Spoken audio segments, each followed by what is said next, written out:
what have we got for today's coaching conversation? So today I'm taking time to shine a spotlight on what I feel is an area of coaching that perhaps maybe not many of us have heard about or thought about. Today I'm speaking to not one but two very inspiring coaches. So I've got Darren Lawrence of Front Foot Coaching and Matt Barnes-Smith, founder of Emerge Support. Now, in our discussions, these two brilliant coaches are going to be sharing what it's like coaching young men on navigating life choices and toxic masculinity, and how to use specialist coaching skills also to support men in midlife crisis, what's next in transitions in careers, particularly after sporting career. So some really different areas of niches. Now, regardless of whether your particular niche is this area, we will all have brothers or uncles or partners or sons or nephews. So I think we're going to be taking away lots from today's conversation, which is why I'm so pleased that so many of you are here today. Now, I crossed paths with Darren and Matt before my role here at the Coaching Academy. So, Darren, you'll remember that Darren and I met at a Coaching Academy small business coaching event that we both attended, and we were both on sort of in the same group discussion, and we discovered that we were sort of living in the same geographical area at that time, which was funny how the universe sort of puts you together with people. And we've kept in touch ever since. And Matt and I, again, really interestingly, we were coaching in the same sort of areas around sort of coaching youth. And our paths cross on many occasions at various events like team brain development, coaching young people. We ended up in sort of even speaking on the same stage at various events. Darren is now part of our course manager team, and Matt is one of our expert trainers on the Coaching in Education program. So I'm really excited to welcome them both, as they are brilliant coaches and all-round wonderful people, really. So let's dive in. Welcome, both of you. So exciting to have you both here. I usually start with asking all of my guests about their journey to become a coach. So I'm going to start there. So Matt, if you don't mind starting us off and just sharing with us a little bit about your journey to become a professional coach, and then maybe a little bit about your why. Okay. All right. Well, firstly, hello, everyone. Lovely to see so many faces that have joined today. That's a big question, and I'll try and be as succinct as possible and not go off on too many tangents. But I think it's important for me to frame it around, I guess, the demographic that I end up working for, and I guess my relationship with that conversation early on. So my background is I'm actually a project manager by trade in the construction industry. So when I left university, that's where I spent the vast amount of my 20s, early part of my 20s in. And I think that the first step that led me towards stumbling across the Coaching Academy was, I think, the first time that I acknowledged I needed help myself because of my mental and emotional health at the time and where I was. And it took a long time for me to acknowledge that there was no shame involved in asking for support. And I think that was a real significant journey. The first time I asked for help, and it was a bit of a snowball effect that it got me looking at the career that I was in, the environments that I was placing myself in, and got me asking lots of questions about, my youth. And I guess this was the first time that I really explored things like what does it mean to be a man for me, the experiences of a young boy in adolescence. And from there, I ended up also looking into life coaching, which is when I stumbled across the Coaching Academy. And started to do their training in personal development, life coaching and NLP back in 2016, I think it might have been. around the same time, well, at that point, I thought, right, okay, I know what I'm going to do. I'm going to go into construction coaching. But with all the sort of, I guess, questions that I was asking myself and exploration, I decided, well, no, what I really want to do is work with young people, and specifically young boys and men. But how do I go about doing that? So the way I decided to do that was to quit my job in construction, and I retrained as a youth worker. And yeah, I ended up going full circle and running youth clubs. And I was also, at the same time, I guess, just having conversations around gender and masculinities. And a friend of mine gave me the book by Rebecca Asher called Man Up. So an exploration of that term and the impact that that phrase has on society. And in there was a charity that was referenced. I got in touch with them, and it was the first time that I'd been in a space with a group of men who were all talking about masculinity and gender equality, gender-based violence, and I guess the first time I heard the phrase toxic masculinity. And yeah, so I trained with them. And then for a number of years, juggling, working with lots of different charities in and out of schools. And now I still work. I work in group basis, having conversations around asking that question with groups of young men and boys from the ages of, I guess, 12 through to university. What does it mean to be a man? How does that conversation and question impact ourselves, our own identities, and how does it impact other people? Through all of this, I decided that I wanted to specifically work as a coach with young boys and men. And I also, I guess, I facilitate men's groups and an active participant in men's circles as well. So I guess I'm having lots of conversations around being a man in different places, different demographics. So yeah, I'm going to stop there. But that's essentially my journey over the past 10 years that led me to coming to, I guess, specialize in this area. And it started off from asking for help. Fantastic. It's so inspiring. And I'm going to unpick that a little bit more with you as we go through, because there's a lot there. But yeah, thank you. Darren, you work with the other end of the spectrum, and we'll unpack that a little bit more. But again, same question really. Tell us a little bit more about your journey to become a coach, and maybe about your why.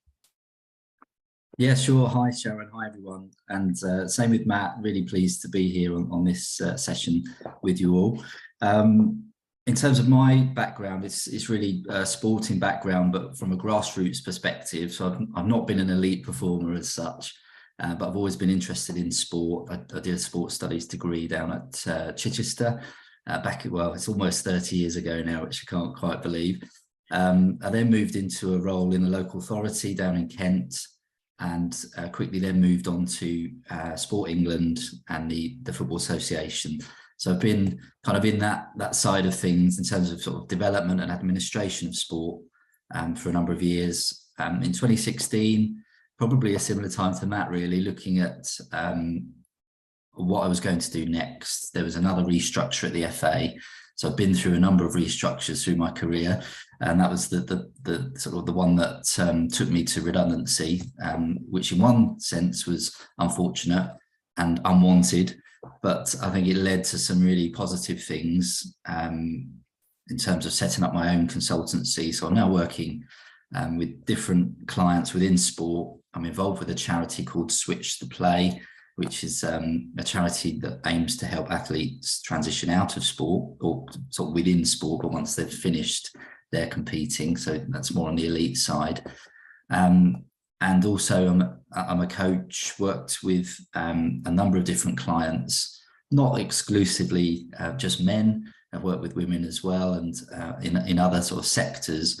But I think the kind of niche area of men and midlife really came to the fore, I think, possibly through my own transition experience. So not only redundancy, but divorce as well. I'm a father. I've got 2 children who are actually in the house, so we might be disturbed at some point, but hopefully not. Half term here.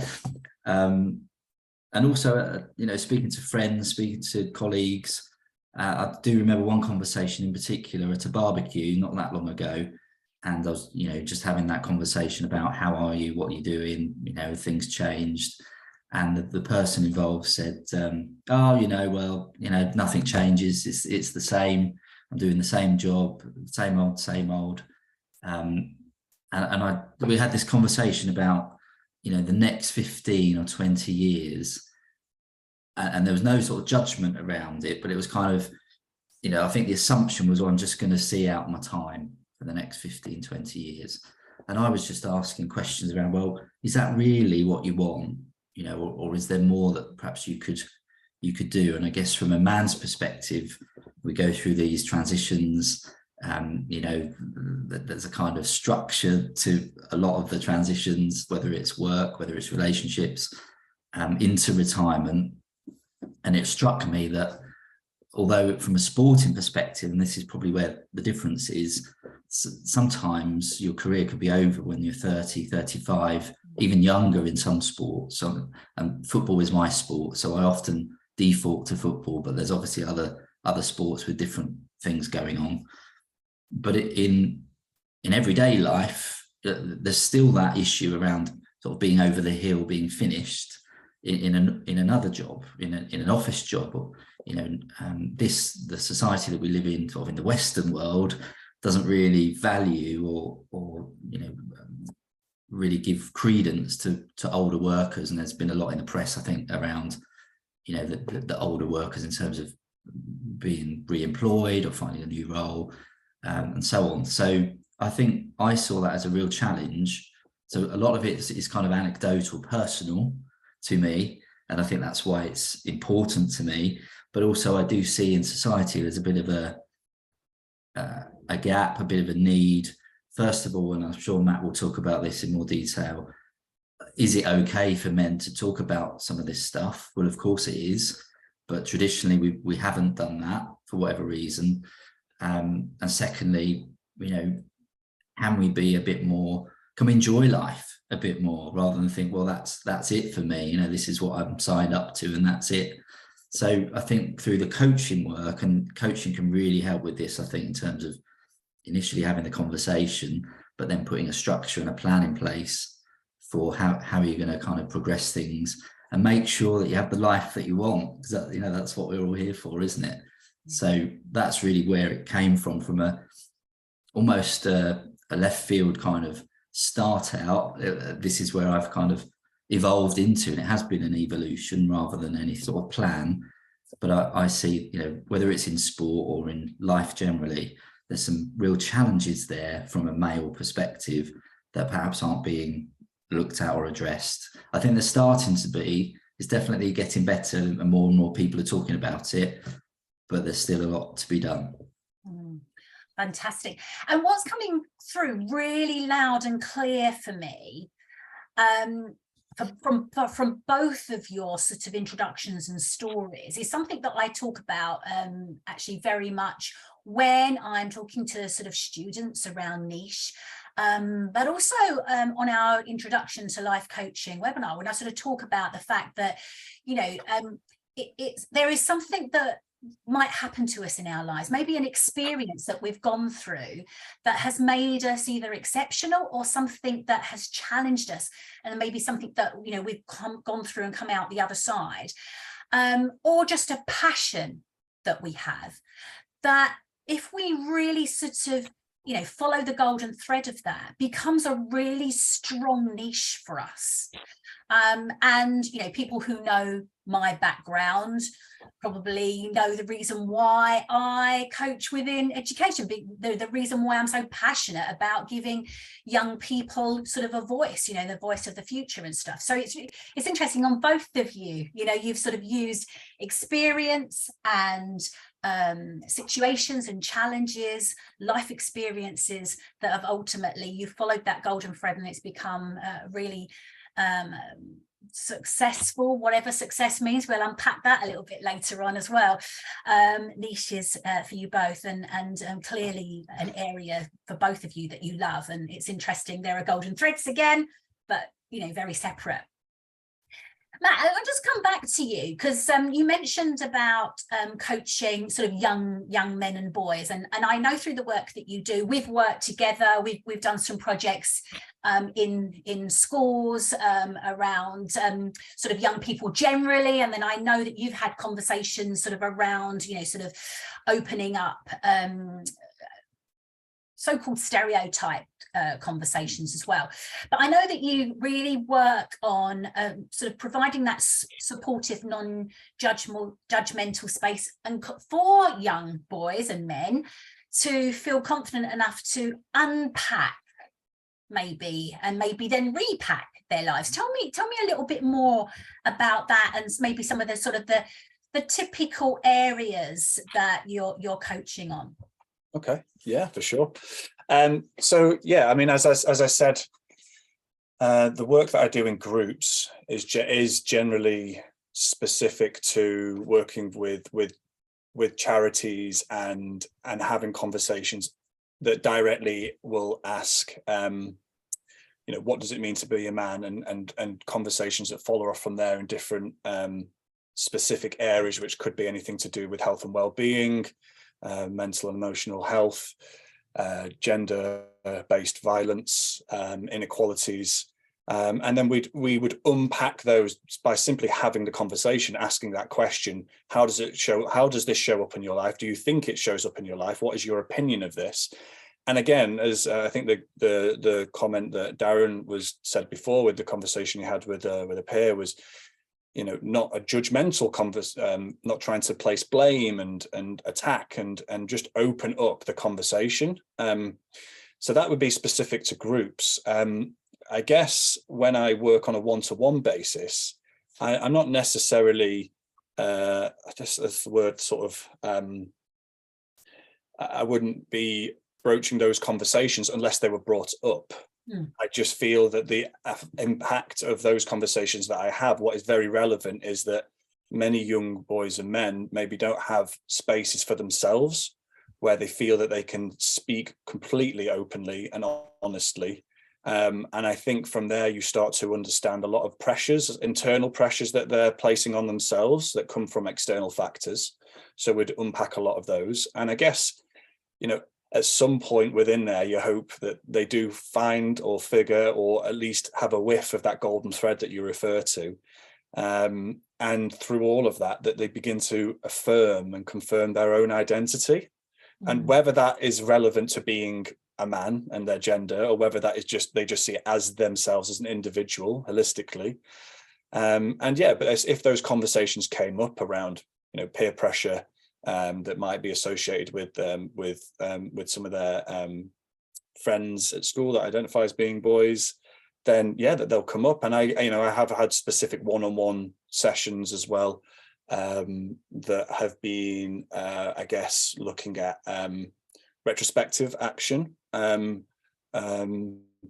support for boys that have, I guess, been perpetrators of certain behaviours.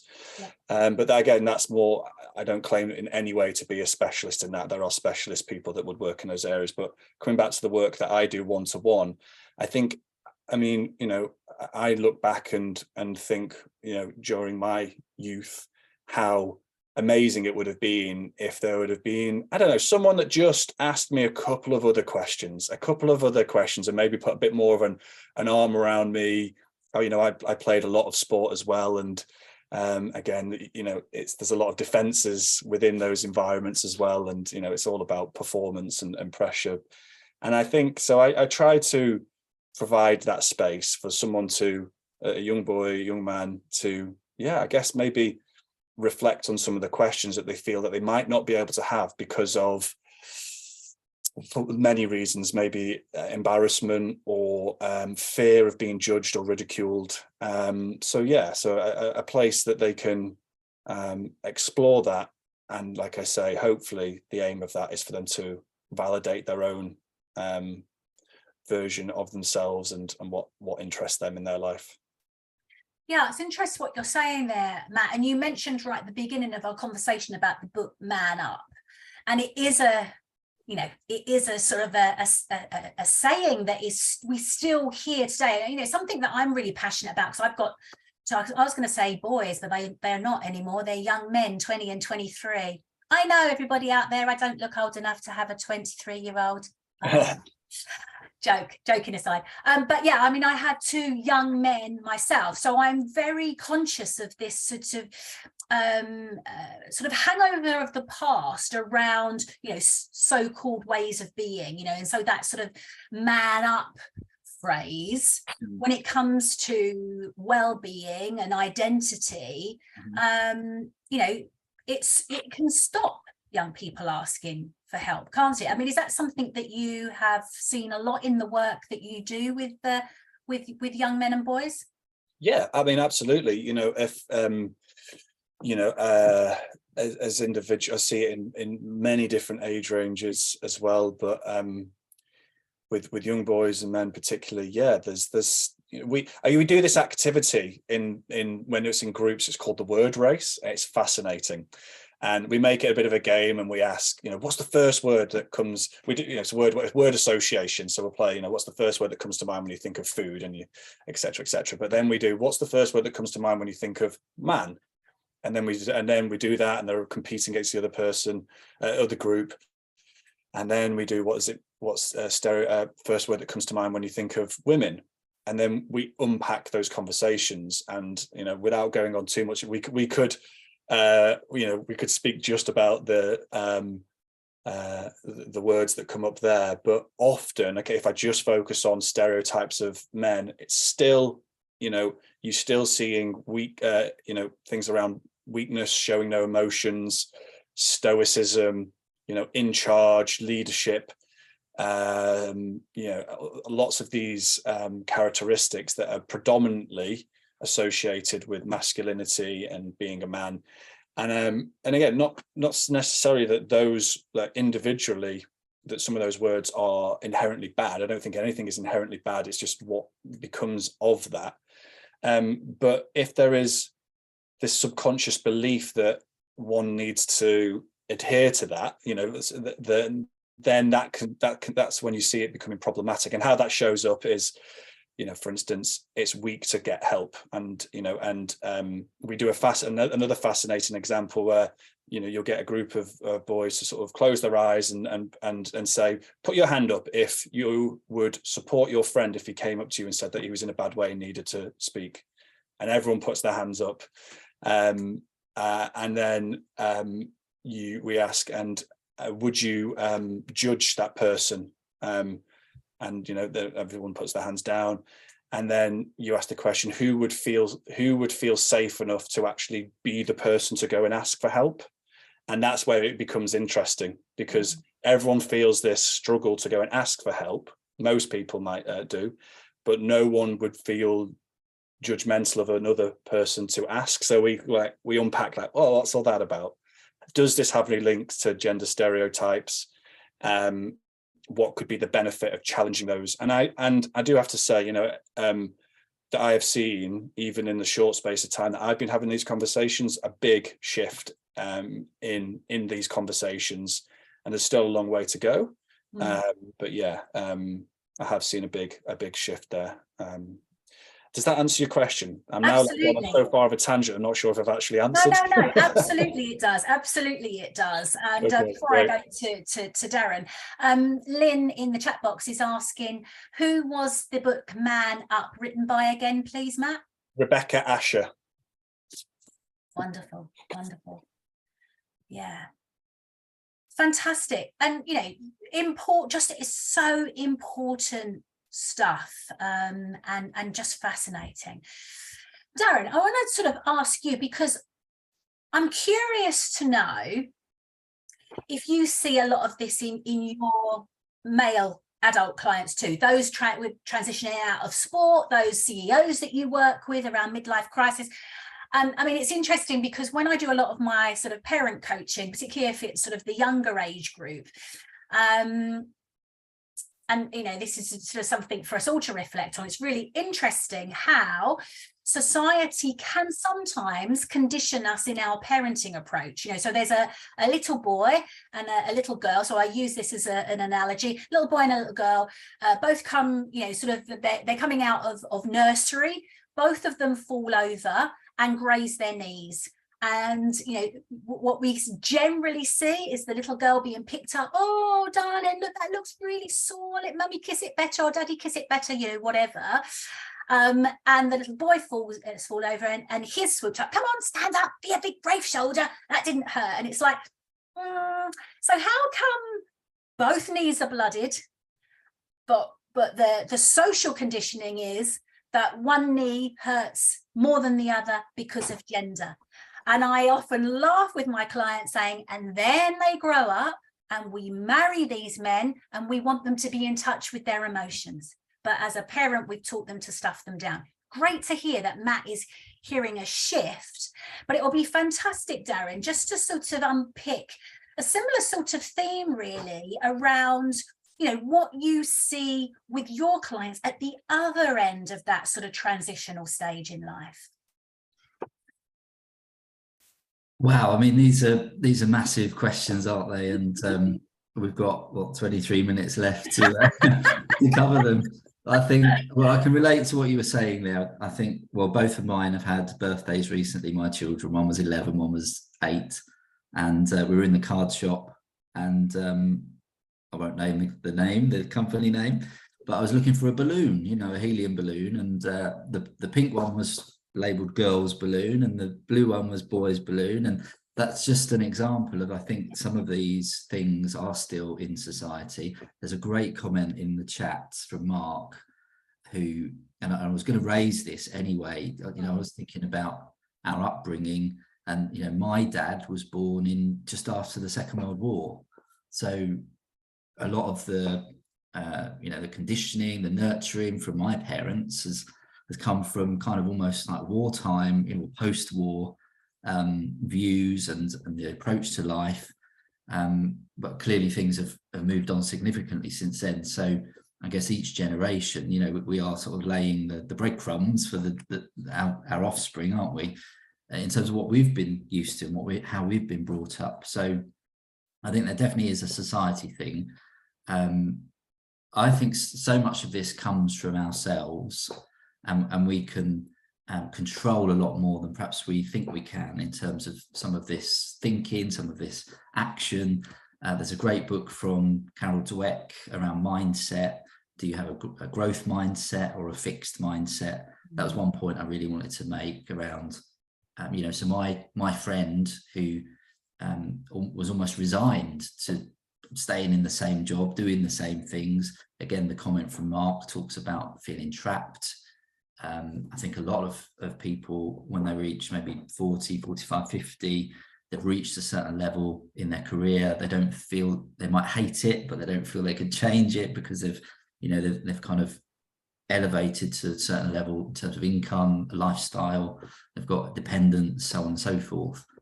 And I think in sport, there's a slightly different set of challenges, but related in terms of,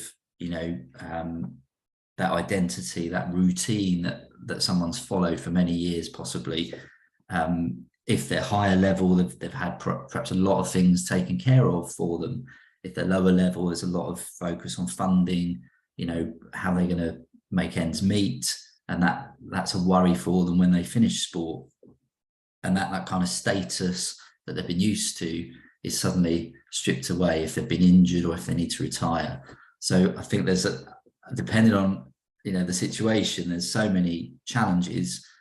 I think for me there's some commonalities around thoughts about your mindset. You've got a positive can-do sort of mentality.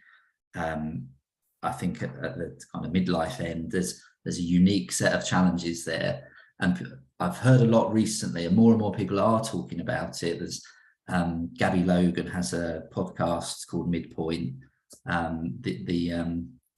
He's a personal favorite of mine, Tom Chaplin, who's used to be in Keane, the band Keane. He talks about midpoint a lot, midlife. I think he's had his own challenges from that perspective. He the other day talked about coming out of the other side of midlife and how it's, you know, a lot of those challenges kind of fall away as perhaps as I guess you've got on one end you might have some children to look after, on the other end you might have aging parents to look after. So, you know, when you're in that sort of midpoint, I guess there are some unique challenges. And I know we're kind of flipping between the two, but I guess the point is, whatever your challenges are, I think we can take on a lot of that positively with our mindset and how we approach things with a positive viewpoint. And there was another podcast I listened to the other day talking about the difference between we have to, or we can do, or we get to. So we get to do these things rather than we have to do these things. And I really like that sort of switch, which was much more positive. So for example, I get to spend time with my children this week because it's half term. And I think that switch is really positive. And I think if we can do that more and more across the different elements of our life, and it's not a lecture, you know, I never want to lecture anybody about this or as I say, judge, but I think helping people through coaching to really change something in their mindset and how they approach things. And from that, often what happens is new solutions, new thinking comes through that can take people forward. Oh, fantastic. I don't know if I've answered your question, but no, it's fantastic. much to talk about.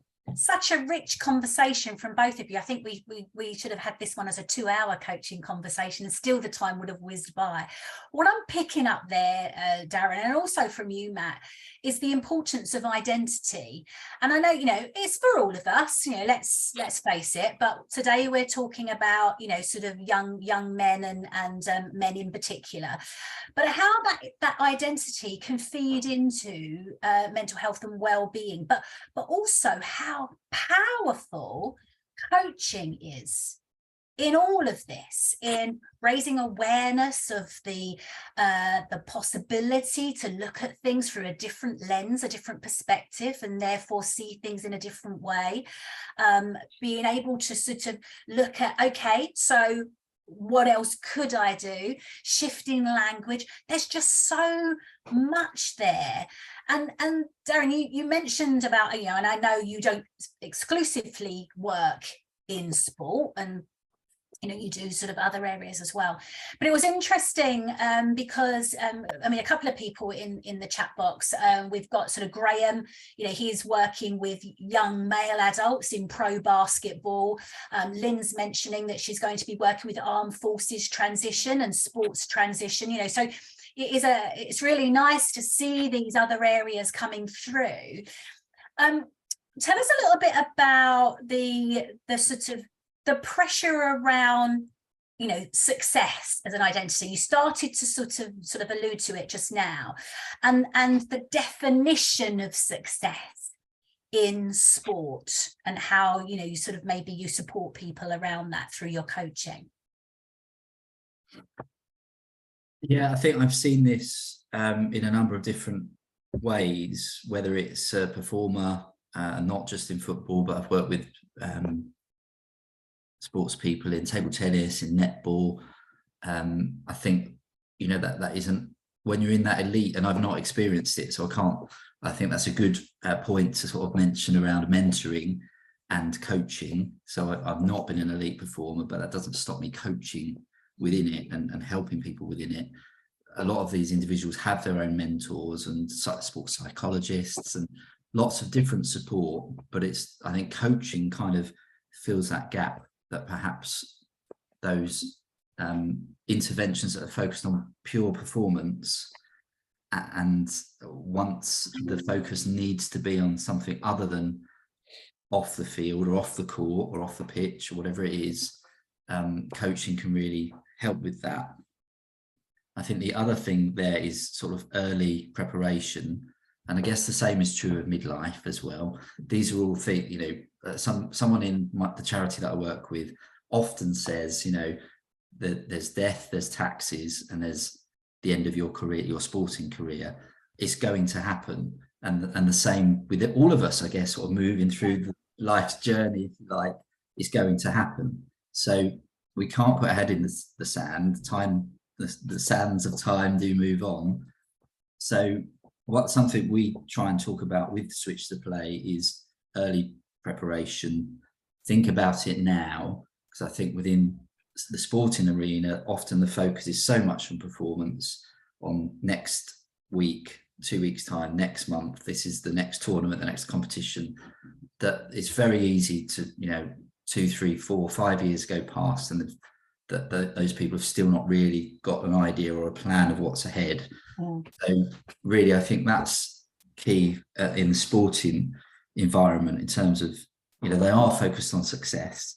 They know what success looks like in their sport, but perhaps as a sort of holistic individual, they don't get time or get the opportunity to think about, what does success mean for me as an individual, and what does that mean post-sport? Because as I think we've already touched on, there's another Covey book that's just come out, I think, it's called Life in Crescendo, and the idea there is about, he says our best work is still ahead of us, and I think that's an important thing to think about, whether you're in sport or not in sport. But yeah, I guess for me, whether in sport or not, success can be defined by other people, but mostly by us. Yeah. I think there's a lot of stress, and I find this personally, a lot of my stress comes from my own expectation, and whether I can meet that expectation or not. It's not, and maybe that's because I'm self-employed, slightly different scenario to some people, but the majority of my stress comes from me. What if I was kinder to myself, if I redefined what that expectation was, redefined my own success, maybe give myself a bit more time to achieve the things that I want to achieve. And a lot of this kind of leads to other things such as mental health, mental well-being. That's another common thread, I guess, that goes through all of this. And it's interesting, there's a book called Man Up. There's also a book called Man Down. So that made me sort of chuckle a little bit. So that's Matt Rudd does that one, and that's really around the mental health side of men's health, I suppose. So yeah, again, loads of different links, different things, but I think for me, one of the key things is the mindset, starting with yourself, that kind of self-care element, and being positive as much as we can. There's also another piece of research that's been done lately about happiness, and one of the findings from that research was that it followed people all through their lives, and one of the key points that came out was people's happiness generally came through their relationships, not necessarily romantic relationships, but the people in their lives. So I guess there's a lot there in terms of stuff we can do ourselves that we're responsible for, but how we live our lives in terms of alongside other people, and the relationships that we have that keep us kind of centered and happy as we go through our lives. So a bit of a ramble, but hopefully the success is not just on the field, it's not just sporting success, it's defined in many different ways. Absolutely. And I absolutely love that. There was just so much there that was just, so many sort of takeaways really in what you were saying. So, and I'm going to come back for a sort of a closing tip, but what I loved is, you spoke about yourself, but no doubt within that, that's what you're doing with your clients. You're getting them to, to redefine what success means, be a little bit more compassionate and kinder to ourselves, look at whether the expectations are realistic or not, so that's a really lovely thing to be able to coach around as well. Matt, just sort of thinking about that, because I know both you and Darren do stuff around well-being, and but it's just interesting. I just wanted to come back before I asked you both for sort of some our lovely closing tips that we sort of ask people as a takeaway.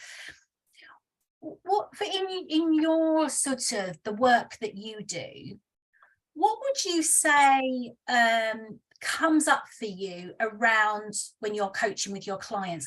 What young men and boys are maybe looking for? Yeah, absolutely. Yeah. And I can tie this into hopefully a lot of what Darren has just said, and also some comments into the chat box. Yeah, brilliant. Yeah, it's a great question, and I could spend another half an hour, so I'll try and be as precise as I can. But all right, so I'm going to start off with a real stereotypical, even though we're challenging this stereotypical scenario where, you know, perhaps because of, you know, bravado or defenses, etc., or a belief that we think that maybe young boys are all looking for success, fame, and money, and everything that comes with all of that. Okay, but what I think lies behind all of that is this skewed idea of what success is.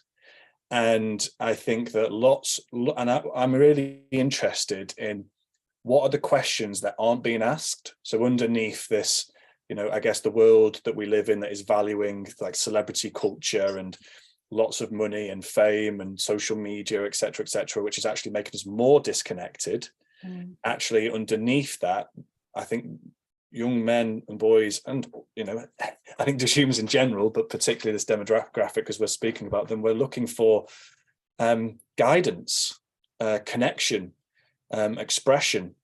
And I think then when that isn't readily available, you will see and experience and more stories, unfortunate stories in the headlines of, for instance, the impact that people like Andrew Tate are having on young boys. Yeah. And, you know, without giving that person too much of a platform, he's one individual as part of a bigger conversation around, you know, online misogyny, and also, I guess, a gap in young men's and boys' emotional intelligence and critical evaluation of success and where they place value.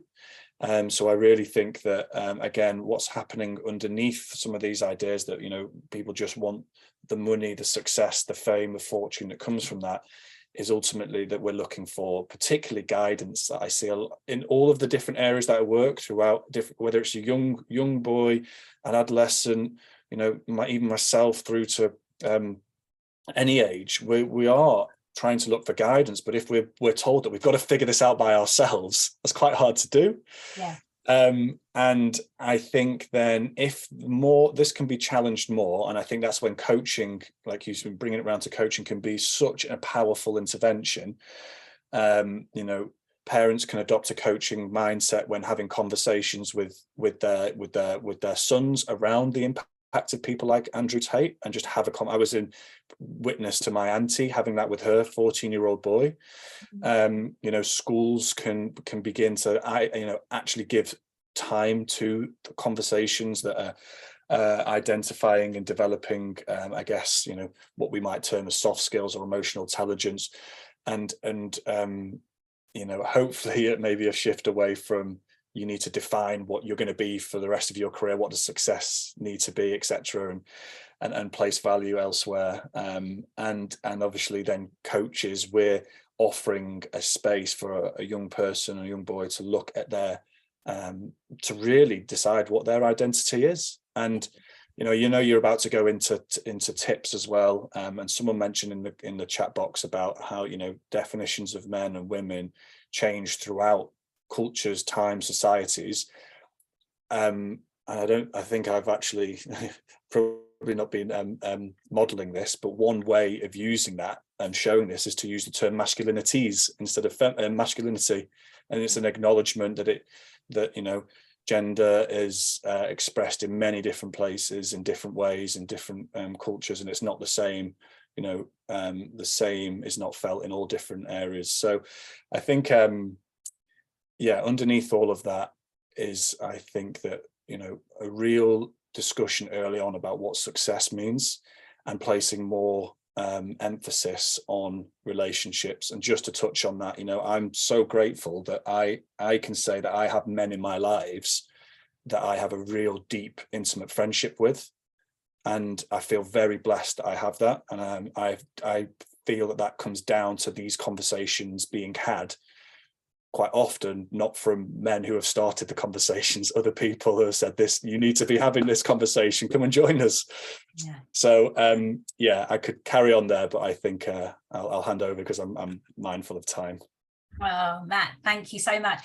Well, before I go over to Darren, as I'm with you, do you want to sort of add anything? I mean, you've so graciously shared so many practical tips, but maybe one tip that people listening could use in their lives as a coach, not necessarily professionally. It might be personally, with a young man or a man or a young boy in their lives. What would it be, Matt? Oh, sorry. I'm really sorry, Sarah. I thought you were speaking. Okay, yeah, okay. All right. So we're having this conversation, and something that I'm mindful of, and a nice phrase that I heard the other day from someone I was doing some training with, is the individual does not represent their gender. And I think it's really important, particularly as a coach, when you're stepping in, is this conversation that we're having is great, but it's like macro level, isn't it?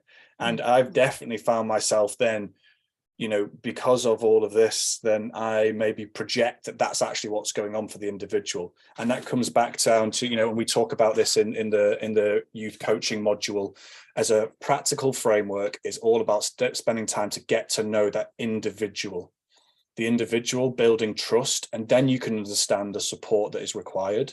So I think, conversations like this are really, really helpful to maybe understand a little bit about that person's life. But a practical tip for me would be to not then project that is everything that person's experienced. Okay, there's so much nuance. So really then, using that as a guidance to go, okay, what does this individual need, and how can I get to know them on a personal basis? How can I build trust? All of the practical things that we know as coaches and that we're building, and then moving on from there. So if there was one tip, and there's many, but I think that would be my number one. Fantastic. Thank you, Matt. And so powerful. Darren, over to you again. I know, again, you have throughout today's conversation, shared, tips, whether you realize it or not, of things that you're doing in your professional and personal life as a coach that is supporting you. But again, what would you leave as sort of your parting tip to the people listening here that they can use in their lives as a coach, either personally or professionally? Yeah, I think one thing I've not mentioned is the change curve, which I found really helpful. When going through any transition, there are, through research, there's been some defined kind of commonalities, I suppose, through any transition. A question I've been thinking of, and I'd like to ask, is think about your life in 10 years' time and visualize it. What do you want it to look like? Who do you want to be? What will you be doing? Who will you be doing it with? And I think that really helps. I know that's a long term or longer term than we often talk about in coaching, but I think by, I'm going to be 56 in 10 years time. So what does that look like, and what will I be doing? And there's a saying, something like, ask yourself if what you're doing today is getting you closer to what you want to do tomorrow. And it's that kind of concept, I suppose, about,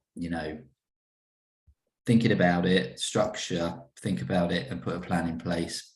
Be proactive, a lot about your mindset, growth mindset, not a fixed one.